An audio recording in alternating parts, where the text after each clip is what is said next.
આવી રીતે માનવાની અંદર અજમલ રાજાએ બેન સુવર્ણના પહેલા મંગળ વર્તાવી દીધા છે. પહેલા મંગળની અંદર જે કોઈ ભાઈઓ દાનમાં આપશે એક સોનાના દાન તરીકે ગણાય છે.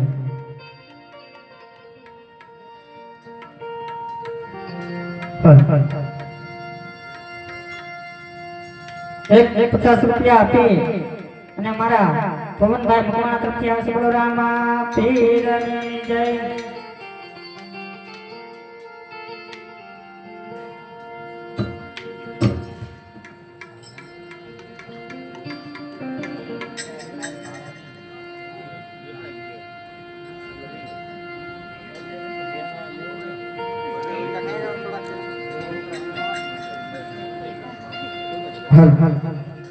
एक 201 रुपया राम 201 रुपया राम रसिया रामा पीर।